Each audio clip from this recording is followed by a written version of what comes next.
E ontem nós iniciamos falando sobre o processo da nossa caminhada cristã. E nós dissemos que a caminhada cristã é o processo de viver com Cristo, como Cristo e para Cristo. Ao final da nossa palavra, nós entregamos um formuláriozinho de autoavaliação espiritual. Quem conseguiu responder? Não é para entregar. Quem conseguiu responder? Muitas pessoas conseguiram. Não precisa dizer alto, mas só faz algum gesto para eu compreender, para que eu possa compreender. Vocês se sentiram satisfeitas e satisfeitos com o resultado? Não é para sentir culpa no sentido de ficar paralisado com isso, mas é importante para que nós possamos refletir que a gente precisa sempre melhorar. Nós estamos numa caminhada onde nós ainda não somos perfeitos, mas a palavra de Deus que nós precisamos ser obreiros aprovados, e para isso nós precisamos viver uma vida que glorifique a Deus, que busque santidade e busque o aperfeiçoamento em Cristo Jesus. Então isso não é uma prova que vai reprovar você de forma alguma. Não é a nossa intenção querer mostrar que algumas pessoas são mais e outras menos espirituais, mas que nós todos temos a necessidade de refletirmos e buscarmos melhorar a nossa postura diante do Senhor. Porque como é que nós vamos seguir os passos de Jesus e não sermos imitadores dele? Lembra que Paulo falou? Sede meus imitadores, como eu sou de Cristo. Então nós precisamos imitar o Jesus. E o papel que eu dei para vocês, ele dizia assim, que a nossa vida, né, a autoavaliação espiritual, a vida com e para Cristo, é uma ferramenta poderosa para te ajudar a refletir sinceramente sobre sua caminhada com Cristo. Não com culpa, mas com propósito e clareza. E aí, nós temos várias áreas, né? A área do relacionamento com Deus, caráter cristão, relacionamento com os outros, propósito e missão e crescimento espiritual. E é assim, aquela área que você, somando os pontos, deu de 5 a 10 pontos, é uma área muito fraca e negligenciada, onde há uma urgente atenção a ser dada para ela, e que nós possamos buscar ajuda, oração e também ação para que haja uma mudança, certo? Se pontuou de 11 a 15, é uma área fraca, precisa de melhorias significativas. Comece a criar hábitos, peça orientação e foco. Se pontuou de 16 a 20, é uma área mediana, estável, mas com espaço para crescimento. Continue firme e busque aprofundar mais. E se pontuou de 21 a 25 pontos, excelente, porque é uma área forte, saudável, bem desenvolvida. Excelente, mantenha a prática e ajude os outros. Nós estamos aqui para nos ajudarmos mutuamente. A Bíblia fala de crentes que são mais fracos e de crentes que são mais fortes. É tão maravilhosa a palavra de Deus que ela não deixa ninguém de fora. A gente não abandona ninguém. Ninguém aqui deve ser abandonado. Todos devem se ajudar mutuamente ao Senhor Jesus. E Jesus não abandona ninguém. Ele diz que aqueles que o Pai deu, Ele vai segurar na mão dele e nenhum vai se perder. Então que todos aqui possam ter a convicção da sua salvação. E a partir daí, ter a alegria, o empenho, a intencionalidade de reproduzir Jesus, o caráter de Jesus na sua caminhada diária. Amém? Nós vamos partir então para uma prática de como é que nós vamos seguir os passos de Jesus. Qual é o tema do nosso acampamento? Mulheres seguindo os passos de Jesus. A divisa, Salmo 119, verso 105 diz: lâmpada para os meus pés é a tua palavra e luz para o meu caminho. A pergunta que nós estamos tentando responder é: em meu caminhar, como refletir o amor e os ensinamentos de Jesus. A caminhada é para todo mundo, mas cada um vai dar individualmente os seus passos. Nós vamos juntos, mas eu vou dar os meus passos. Falcão vai dar os passos dele. Irmã Dida vai dar os passos dela. Então a gente tenta ir, mas a gente precisa compreender que o passo que quem tem que dar é cada um de nós. Eu não posso andar por Mônica. Eu não posso viver a espiritualidade de Mônica.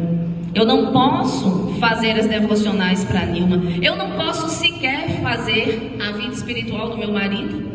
Ele é que dá conta dele para Jesus. Eu dou conta da minha espiritualidade para Jesus. E muitas vezes isso é tão conflituoso, né? A gente que casa, a gente que namora, né? A gente que convive com pessoas cristãs também. A gente às vezes tem essa compreensão de querer correr, sabe? A gente não quer jamais dar passo, né? Porque tem horas que a gente quer correr para os braços de Jesus, mas a gente não quer abandonar e a gente fica assim, fazendo um esforço. Imagina quantos pastores, né, os líderes, eles se esforçam. Esse casal aqui maravilhoso que organiza acampamento para os nossos jovens, aquele esforço para levar todos para diante do Senhor Jesus, aquele esforço para fazer eles se apaixonarem por Jesus, terem uma vida de santidade diante do Senhor Jesus. Mas não é fácil, não é fácil. Mas vocês estão caminhando, né? E glória a Deus por isso, e glória a Deus porque estão fazendo um trabalho lindo, assim como as mulheres também. Então nós vamos pensar neste momento como nós podemos refletir o amor e os ensinamentos de Jesus seguindo os passos de Jesus. Tem uns passinhos aí, Onias. E aí nós até nós gostamos de acróstico, né? Na semana passada foi Serena e agora passos. E aí nós formando a palavra passos, nós temos persistir em oração, Onias, querido, tá gravado, viu? Tá gravado, pode passar, passa mais, Onias, que esse foi de ontem. É isso, gente, a gente corre, mas a outro fica, a gente vem, a gente chama, e é isso, vai mais, Onias, vai mais, aí, Onias, chegou em separar tempo para se cuidar e descansar, ser amigo verdadeiro, obedecer ao chamado, seguir em fidelidade. Tem um texto lá em Lucas, no capítulo 5, verso 16, Onias. Mas Jesus se retirava para lugares solitários e orava. Se nós queremos seguir os passos de Jesus, como é que a gente vai, né? Seguir os passos de Jesus, como é que a gente vai mostrar amor e ação seguindo os passos de Jesus? Nós temos que imitar o próprio Jesus. Nós temos que perceber como foi que Jesus nos deixou o exemplo. Mas Jesus se retirava para lugares solitários e orava. Então persista em oração buscando intimidade com Deus. Muitas pesquisas em neurociências falam sobre o benefício de orar, de meditar, de refletir, de se acalmar. A gente pensa que isso é uma coisa só de igreja, essa coisa dos benefícios da oração. Mas até a neurociência, até os pesquisadores de saúde, eles já foram pesquisar e já encontraram alguns embasamentos sobre a prática de oração, sobre pessoas que têm fé e que vivem essa fé ativamente. Eu sou testemunha enquanto estava me recuperando de uma cirurgia muito complexa, onde eu tive sepse, né? Eu fiquei toda lá infeccionada, meu intestino foi rompido, foi todo um processo que muitos irmãos aqui conhecem. E o doutor, ele falava exatamente para mim, determinada vez, quando ele entrou no quarto e me viu, ele disse: como é diferente cuidar de quem tem fé. E eu não ouvi isso de um pastor, eu não ouvi isso de uma pessoa qualquer, eu ouvi isso de um médico de emergência, de um médico que lidava com circunstâncias traumáticas em nível de saúde. E ele disse para mim como é diferente. Eu acabei de sair de um quarto onde é complicado até de você cuidar, porque a pessoa não acredita em nada. E quando a gente chega aqui, tá você aí com fé, querendo ficar boa, e apesar do prognóstico, de toda a gravidade da situação, mas é uma outra perspectiva. Então Então, quando nós temos fé, e nós temos essa fé ativa e mantemos a nossa intimidade com Deus, e nós o buscamos em oração, ainda que a questão seja de saúde física, ainda que sejam questões de ordem espiritual, de ordem emocional, seja de que ordem for, nós temos um refúgio, nós temos um amparo, nós não entramos em desespero, ainda que muitas vezes isso aconteça conosco porque somos humanos. E ninguém aqui está dizendo que o crente ele nunca vai entrar numa agonia. Até porque Jesus é tão maravilhoso que ele nos exemplificou. Dependendo de como a gente perceba que a situação vai acontecer, a gente entra em agonia. Ele entrou em agonia. Mas o que foi que ele também nos ensinou quando ele estava em agonia? Pai, seja feito o quê?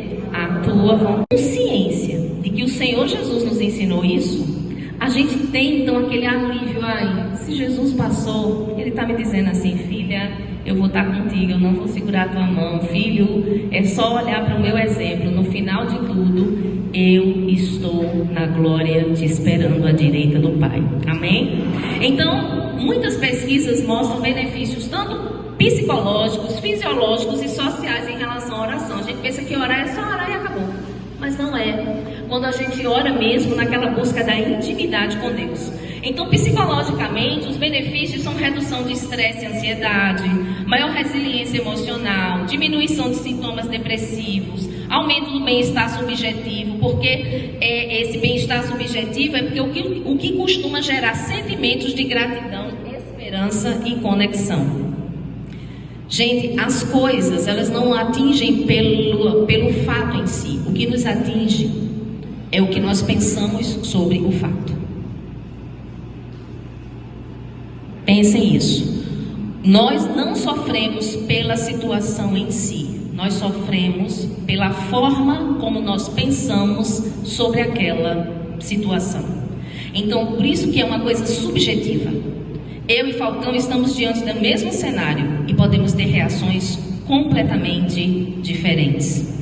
Posturas completamente diferentes. Sentimento de ação e de reação completamente diferentes. Porque entra a nossa subjetividade. Eu sou diferente de Amanda. E muitas coisas nós somos parecidas. Uma coisa, o que é que a gente tem de mais parecido que nos une mais? É a fé em... A fé em Deus, a fé em Cristo. Isso nos une muito. Então, quando a gente está passando por alguma questão, lembra para o outro irmão que nós temos a fé em Cristo. Porque às vezes, na hora da agonia, a gente esquece. E é por isso que a palavra de Deus vai nos instruir a pensarmos positivamente. Os benefícios fisiológicos existem, os benefícios sociais também existem. Então, primeiro passo, o Pedro passa, persista em oração, buscando intimidade com Deus. Denise, toda vez eu escuto falar isso, não tem um acampamento, não tem uma pregação que fale sobre relacionamento com Deus, que não fale de oração. Eu digo, pois é, você está falando comigo porque você está conversando comigo. Não é isso? Se eu estou ouvindo sua voz, significa que você está conversando comigo. A gente só consegue manter um relacionamento conversando, dialogando. Então, se eu digo que eu tenho um relacionamento com Deus, como é que eu converso com Deus? Orando. Você reclama tanto que seu filho não conversa com você, que ninguém que sua amiga não conversou com você, que seu marido não dá atenção para você, não é? Vice-versa. Mas e a sua intimidade com Deus? Existe esse diálogo? Você escuta o que Deus fala através da sua palavra? Você escuta o que Deus tem falado para você através de tantas ministrações? Hoje, na caminhada de oração, participar daquele momento foi uma das coisas mais gostosas que eu vivi nesse acampamento. Então, assim, eu dizer que Deus não falou meu coração hoje, mas menina, então eu estou surda. Porque Ele falou através da sua palavra. Ele falou na expressão dos irmãos para comigo. Ele fala. Mas às vezes nós é que não ampliamos esse nosso diálogo com Deus. E queremos respostas. Queremos resolução de problemas. Queremos tudo aquilo que nós achamos que merecemos, mas nós não nos relacionamos com Deus. Queremos que Deus faça a parte dele, mas nós não nos preocupamos em fazer a nossa parte. Então sim, você vai continuar ouvindo falar sobre oração. Porque se nós precisamos falar tanto sobre oração, é porque no final nós não estamos orando tanto quanto nós deveríamos. Amém? E tem o A, ame com ações. Jesus, ele percorria, lá está em Mateus 9,35. Onias ainda está no primeiro slide, gente, já teve tanto slide que passou. É uma bênção. É uma bênção. Onias Marcos Falcão. Já passou, meu amor. Já passou. Aí. Não, aí deixa aí. Que aí os irmãos, vamos ler esse aí que é para fechar a oração. Tu, porém, quando orares, entra no teu quarto, orarás a teu pai que está em secreto, e o teu pai que vem em secreto te... Amém, faça isso. Faça isso e você vai ver a diferença que vai fazer na sua vida. O próximo diz, ame com ações. O próximo é difícil.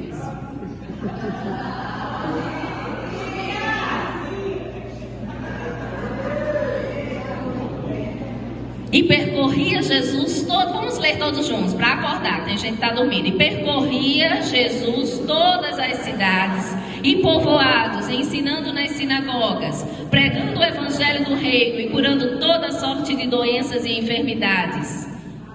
Olha o exemplo que Jesus nos dá. Você vive percorrendo todas as cidades para fazer a obra do Senhor? Mas você também não precisa, necessariamente. Porque aqui, na sua casa, no seu trabalho, onde quer que você vá, você pode ser esse instrumento de ensinar, de pregar, de levar o reino de Deus e cura para as pessoas. Vocês sabiam que um abraço, ele tem uma propriedade de curar as pessoas?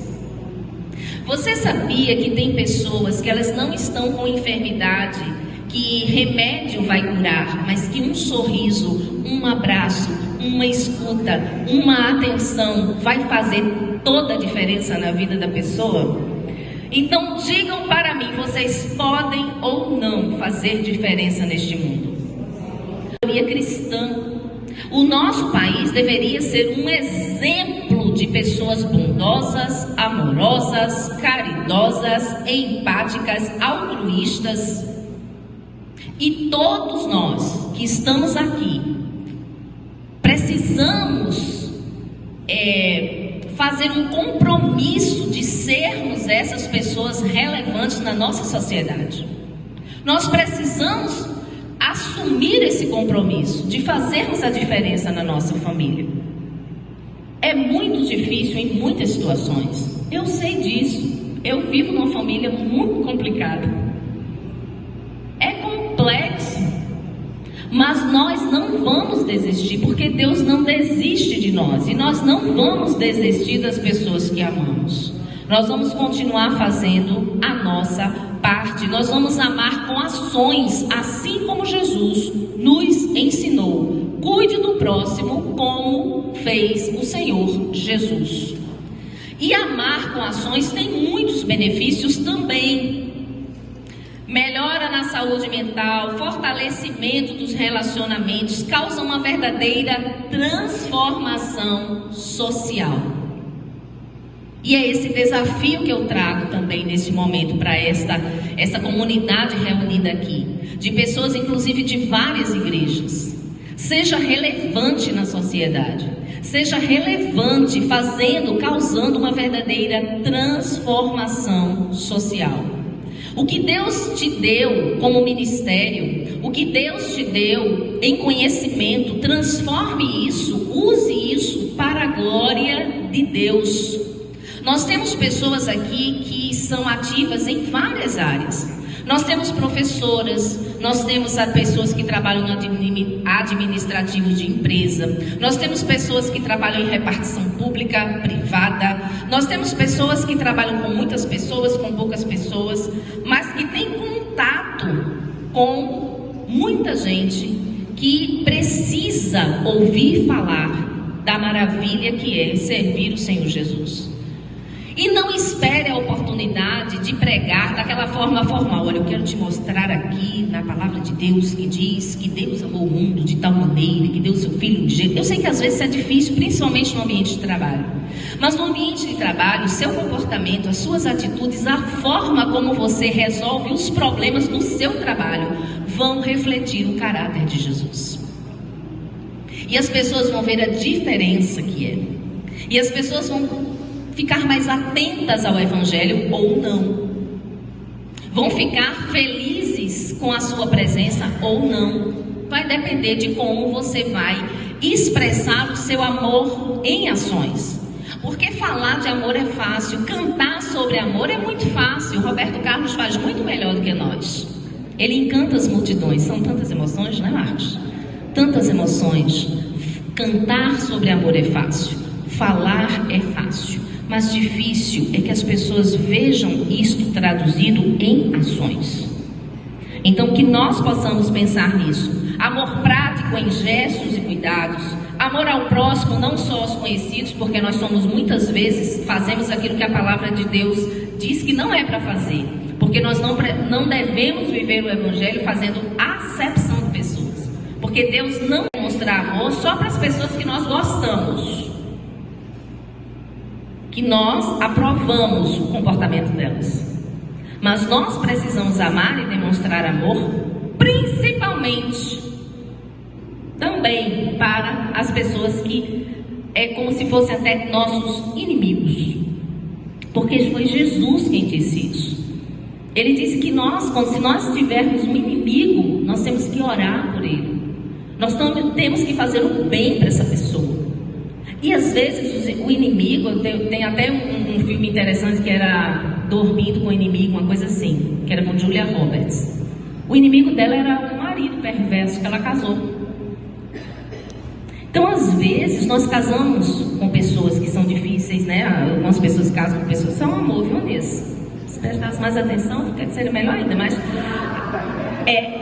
às vezes a pessoa que nós temos que conviver mais intimamente é difícil.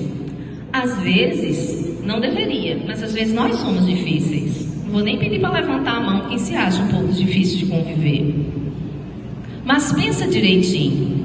Você serve a um Jesus que quando as pessoas viam Jesus, elas corriam ao encontro dele. As crianças corriam para o encontro de Jesus. Homens, mulheres seguiam Jesus. E ele dizia assim, não as impeçais. E às vezes nós não queremos ter paciência com crianças, com idosos, com pessoas diferentes da gente. Amar o igual, fazer o bem para quem te faz bem é muito fácil, né? Fazer o bem para quem nos faz bem é muito fácil. Mas o nosso grande desafio é amar em ações pessoas que são também difíceis. E fica uma reflexão, se você é a pessoa difícil, Jesus pode te transformar. Para que você não vai ficar um docinho de leite condensado, mas também não precisa ser uma cocadinha de sal, né? Nós precisamos refletir a doçura de Jesus. As pessoas precisam perceber Jesus em nós. Então, se você começar orando, indo na intimidade, pedindo a Deus para que Ele te faça essa pessoa, certamente Ele vai fazer. E aí Jesus, Ele diz para a gente em João 14:12, leiamos todos. Em verdade vos digo, que aquele que crê em mim, fará também as obras que eu faço, e outras maiores fará, porque eu vou para junto do Pai. Jesus fez tudo aquilo que a gente falou lá no começo, né? Ele foi para as cidades, para os povoados, ensinou nas sinagogas, pregou o evangelho do reino, curou, fez toda a sorte, curou toda sorte de doenças e enfermidades. Ele fez muita coisa. E ele diz assim: vocês vão fazer coisas maiores, porque eu vou para o Pai. E vou enviar o Espírito Santo para vocês. Vocês serão revestidos com o poder do Espírito Santo.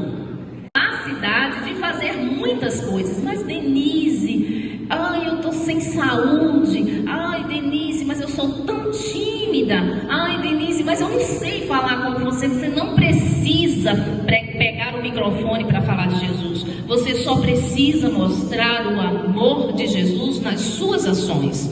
Você precisa, como o Billy Graham falou, você é a carta do Evangelho escrita na sua vida, na sua conduta, para que o seu vizinho, o seu amigo, o seu familiar leia e veja que uma pessoa que serve a Deus faz diferença, é diferente, causa impacto, transforma a sociedade. Então nós cremos nisso. Jesus chamou 12 discípulos mais íntimos, mas tinham vários outros discípulos, vários outros seguidores.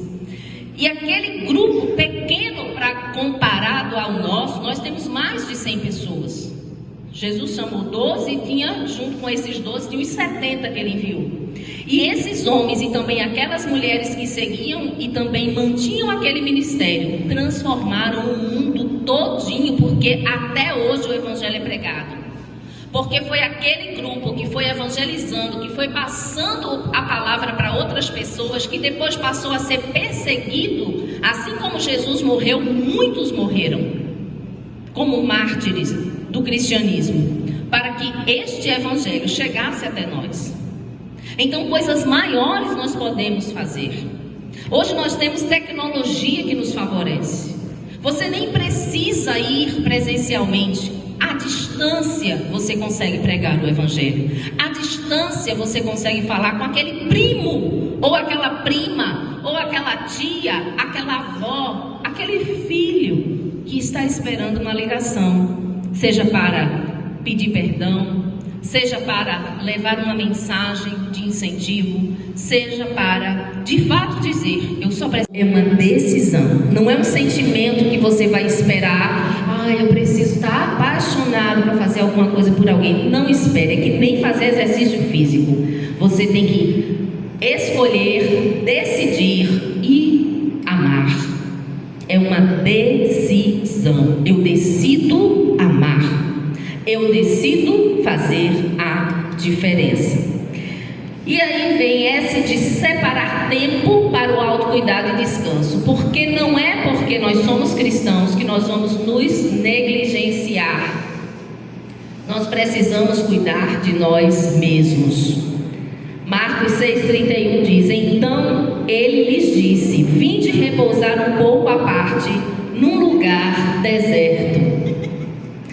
Esse texto lá de Marcos, no capítulo 6, se nós formos ler todo esse capítulo, nós vamos ver Jesus passando por várias situações que iriam causar em nós completa desestímulo. Nós iríamos ficar extremamente tristes, desestimulados e não iríamos querer prosseguir na vida cristã. Por quê? Ele chega na cidade que ele cresceu, Nazaré, e ele foi rejeitado. Isso está lá no começo do capítulo, de verso 1 ao 6, Jesus é rejeitado nesse capítulo 6 de Marcos. Do 7 ao 13, ele envia os 12, envia para eles irem para a missão deles, aquela coisa toda, dá instruções. Mas depois, ele, no verso 14 e 29, fala o relato da morte de João, o Batista. E aí, quem foi João o Batista? Aquele que batizou Jesus, aquele que preparou o caminho para Jesus começar a pregar. E aí você sabe, não foi uma morte qualquer, foi uma morte trágica, foi um assassinato. E aí você sabe disso. E depois disso tudo, ele, ainda com as pessoas ao redor dele, querendo cura, querendo palavra, querendo estar com ele, mas ele percebendo o cansaço dos seus discípulos e dele mesmo, ele diz exatamente isso: vinde repousar um pouco à parte num lugar deserto. Tem horas que a gente tem que parar para cuidar da gente. Tem hora não, a gente tem que sempre cuidar da gente. Para a gente cuidar, demonstrar todo aquele amor que a gente já falou, a gente precisa estar bem. Por que às vezes a gente não consegue consegue ser acolhedor? Por que às vezes a gente não consegue ser afetuoso? Por que às vezes a gente perde tanta paciência? Porque a gente está cansado. Essa semana eu perdi a paciência com o Van Cleer e o Dias conversando, os bichinhos. Eu estava com fome, cansada, e eles ao telefone. Tu sabe que homem às vezes... Eu digo, meu Deus, que enrolação de vocês dois. Eu perdi a paciência, porque eu estava com fome, eu estava cansada. Parece que está perdendo, publicamente. Mas é isso, quando a gente está cansado, a gente fica irritado. Quando a gente está com algum incômodo, não tem como a gente ser gentil com a outra pessoa se algo está nos incomodando. Então vamos nos cuidar, vamos repousar o suficiente. Quando a gente não estiver bem, cansada. Por isso que eu não estou conseguindo nem sorrir. Para que a pessoa compreenda que você não é aquela pessoa turrona. Você só não está bem. Não é pecado a gente confessar que não está bem. Pecado é eu não saber que você não está bem e você ficar me dando patada. Isso é pecado. Porque vai começar a criar um desentendimento entre nós. Então nós precisamos ter este autocuidado. Os benefícios do autocuidado e do descanso, ele aumenta a clareza mental, a gente consegue raciocinar melhor, a gente consegue ser mais claro na nossa comunicação, a gente consegue ter mais êxito, inclusive profissional. Tem pessoas que profissionalmente são terríveis, porque elas estão sob um estresse, sob um cansaço, e às vezes elas são extremamente mal compreendidas. Então, se você deixar claro para o seu chefe, eu estou extremamente cansado, sabe o que eu estou precisando? Eu estou precisando só de um dia. De um dia, eu fiz isso recentemente, eu disse para o meu gestor, eu preciso de um dia para descansar, eu não estou bem porque eu estou cansada. E aí, no outro dia, dei conta de todo o meu trabalho. Sei que nem sempre é possível a gente fazer isso, mas quando for possível, faça. Então, o benefício do autocuidado, ele também melhora o humor. Eu estava extremamente mal-humorada porque eu estava cansada. Eu com fome, minha gente, eu sou uma loba. Minha gente, é muito ruim quando eu estou com fome. Viu? Então assim, se eu estiver com a cara muito feia, pergunta se eu estou com fome. Tá certo? O autocuidado, ele reduz sintomas de ansiedade, depressão e burnout, que é a famosa depressão ou mal-estar mental psicológico causado pela exaustão no ambiente de trabalho. E previne o esgotamento, fortalece a nossa imunidade. Se nós estivermos muito cansados, sem descansar, sem dormir, sem nos alimentarmos bem, a nossa imunidade, ela vai baixar. Então, todos os itens da vida vão se presentificar. Por quê? Porque você está sem descanso apropriado. Então, seu sistema imunológico, ele vai ficar deficiente. Então, isso é muito sério. A gente pensa que é uma bobagem, mas não é. Isso é muito sério. Por exemplo, as meninas que fizeram esse acampamento aqui, né? Fizeram tudo acontecer. Elas trabalham bem antes, elas trabalham durante, elas trabalham depois, elas ficam mortas. Então, vamos ser acolhedoras com ela. O pessoal da família aí, quando elas chegarem, faça aquela massagem, né? Ajudem para que as bichinhas possam se recuperar. E Jesus diz assim para a gente em Mateus 11, texto muito conhecido, vinde a mim todos os que estáis cansados e sobrecarregados, e eu vos aliviarei. Tomai sobre vós o meu jugo e aprendei de mim, porque sou manso e humilde de coração, e achareis descanso para a vossa alma, porque o meu jugo é suave e o meu fardo é leve. A caminhada com Jesus não tem que ser pesada. O peso muitas vezes é causado pela nossa inabilidade de lidar com as situações e também as pessoas ao nosso redor não nos favorecerem muito. Mas a caminhada com Jesus em si, ela precisa ser leve, porque Jesus, ele que levou o nosso fardo. E é por isso que o momento de intimidade com Deus é tão importante. Se tiver alguma coisa fugindo do prumo, vai diante dele e diz: Jesus, está pesado. Ministério com peso nas costas tem alguma coisa errada. Não é que seja um mar de rosas o ministério, mas se tudo o que você faz, você volta para casa acabado errado no sentido de estar mal com alguém, resmungando de alguém, alguém que magoou, sempre é assim, tem alguma motivação errada no ministério. O nosso ministério, ele precisa refletir a nossa intimidade com Deus. Então, separe tempo para o autocuidado e para o descanso. Outro ponto, seja amigo verdadeiro, como Jesus nos ensinou. Um dos exemplos que mostram muito a amizade de Jesus é com a família de Lázaro. E aí, em João 11:11, Jesus diz assim: nosso amigo Lázaro adormeceu. Morreu, né? Mas com Jesus ele só adormeceu porque Jesus tinha poder para trazê-lo à vida. Jesus tem, né, esse poder de trazer a vida. Mas vou para despertá-lo. Então, Jesus sabia que Lázaro estava morto, mas ainda assim usou a palavra dormiu. Da mesma forma que Jesus despertou Lázaro, mas despertou da morte, se nós formos verdadeiras amigas e amigos, nós podemos despertar pessoas ao nosso redor que estão dormindo espiritualmente.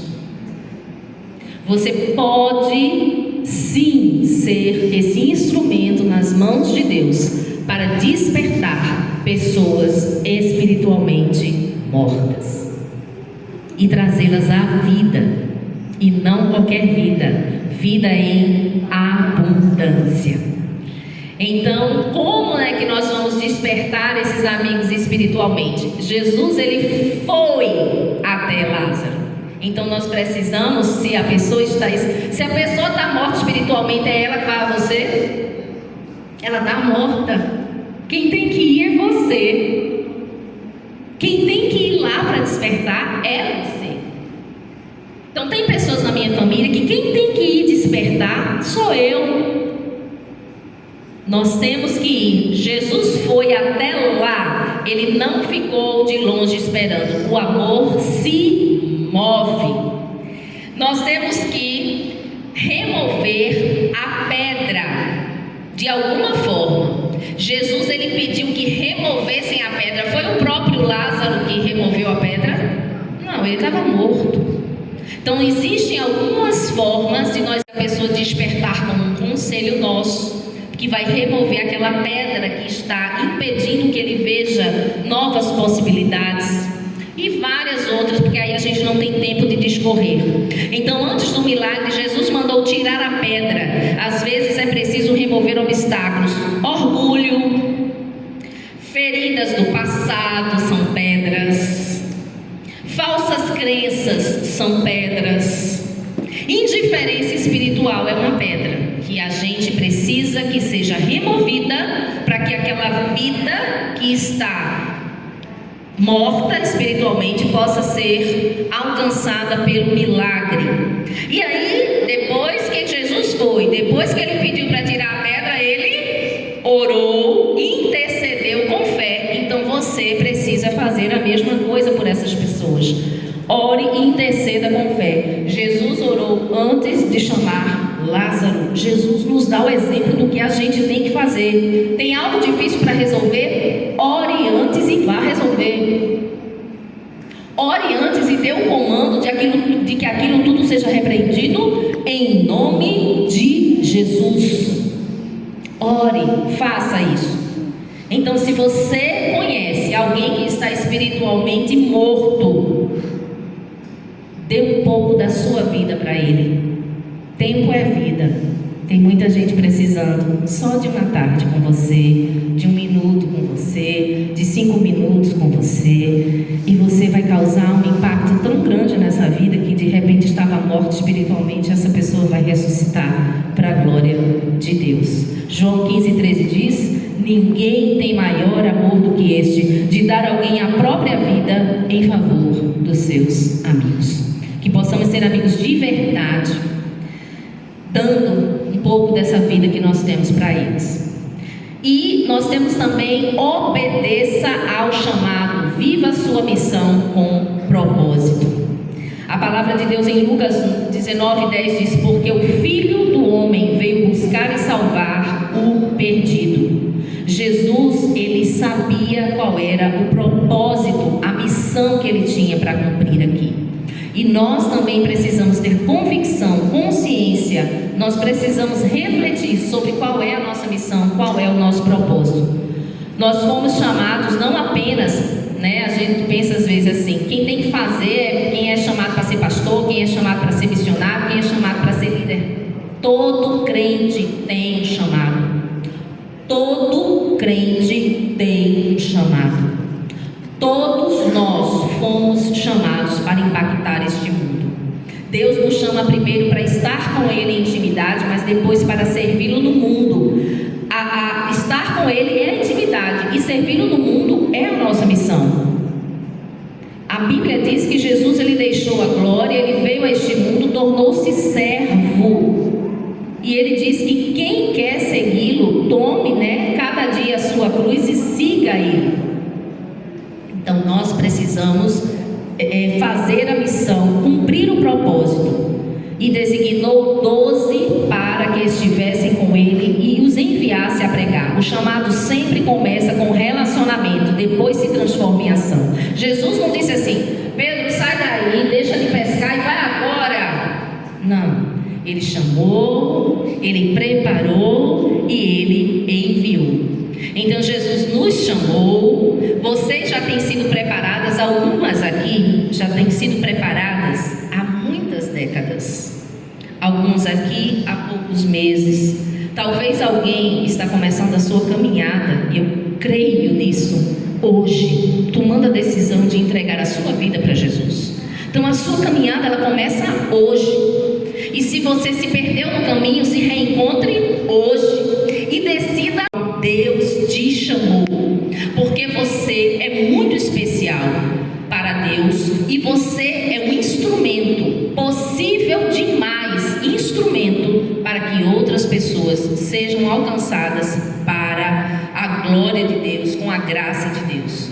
Propósito é viver sabendo por que você faz o que faz e para quem você faz. No chamado cristão, o propósito é glorificar a Deus com a sua vida, usando seus dons, sua história, suas oportunidades para abençoar pessoas e expandir o reino. Os benefícios de atender ao chamado, ele impacta positivamente a vida dos outros, traz crescimento espiritual profundo e uma sensação de plenitude e legado.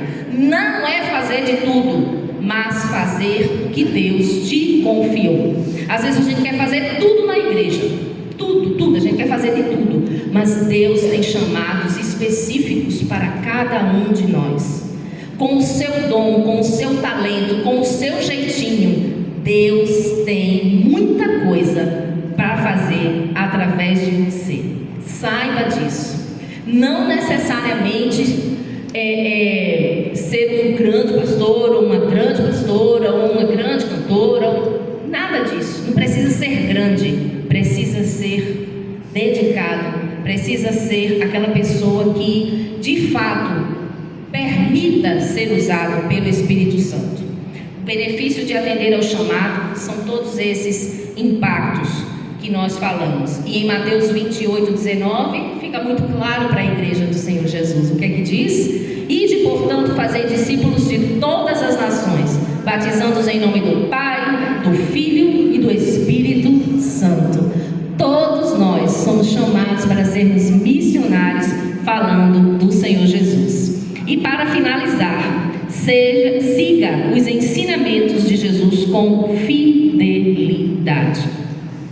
Dizia a todos: se alguém quer vir após mim, a si mesmo se negue dia a dia, tome a sua cruz e siga-me, pois quem quiser salvar a sua vida, perdê-la-á. Quem perder a sua vida por minha causa, esse a salvará. Nós precisamos seguir os ensinamentos de Jesus com fidelidade. E os benefícios da fidelidade são paz interior, transformação de caráter, força e resiliência diante das dificuldades e impacto positivo no mundo.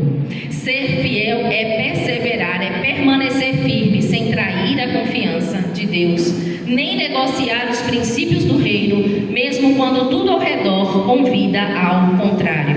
É caminhar com o Senhor em silêncio quando ninguém vê e continuar ao lado dele, mesmo quando seguir outro caminho pareça mais fácil. Às vezes a gente quer servir para ser visto, mas deve ser o contrário. No oculto é que mais a gente precisa estar à disposição de Deus. E aquilo que for revelado, aquilo que for visto, e até se transformar num elogio, num reconhecimento, está tudo certo, não tem problema, mas não deve ser o que nos motiva. E o que nos motiva a servir com fidelidade ao Senhor é saber que Ele vai estar feliz com a nossa decisão, e Ele, quando nós estivermos diante dele, Ele vai dizer para cada uma assim: seja bem-vinda, filha amada. Seja bem-vinda. Ele não vai dizer aquela palavra que ninguém aqui quer escutar: não vos conheço. Eu preguei no acampamento da MCM: não te conheço. Eu não quero ouvir isso. Para isso, eu preciso verdadeiramente me consagrar para ser uma verdadeira cristã, refletindo, seguindo os passos de Jesus. E ainda, como Paulo falou, sede meus imitadores, como também eu sou de Cristo. Eu creio que vocês viram que nós trouxemos vários textos da palavra de Deus. O tema é mulheres seguindo os passos de Jesus. E a divisa está no Salmos 119, verso 5. Lâmpada para os meus pés é a tua palavra, luz para o meu caminho. É a palavra de Deus que nos ajuda, é a palavra de Deus que nos instrui, é a palavra de Deus que nós vamos encontrar resposta para todas as nossas angústias. De uma forma resumida, então, assim como Jesus, nós devemos persistir em oração, amar com ações, separar tempo para se cuidar e descansar, ser amigo verdadeiro, obedecer ao chamado, seguir com fidelidade. E aí eu pergunto a vocês: qual desses passos o Senhor está me chamando a fortalecer? Essa é a reflexão. Que passo você precisa fortalecer, firmar? Você já viu pessoas que não firmam os passos? Elas tropeçam, elas caem. Eu já fraturei o meu pé porque eu pisei em falso. Na vida cristã, a gente não tem que pisar em falso, a gente tem que pisar firme, constante, sempre atuante na obra do Senhor, sabendo que o nosso trabalho, ele não é vão no Senhor. Amém? Que Deus nos abençoe e que verdadeiramente possamos ser mulheres e homens que seguem os passos de Jesus com fidelidade, com amor e com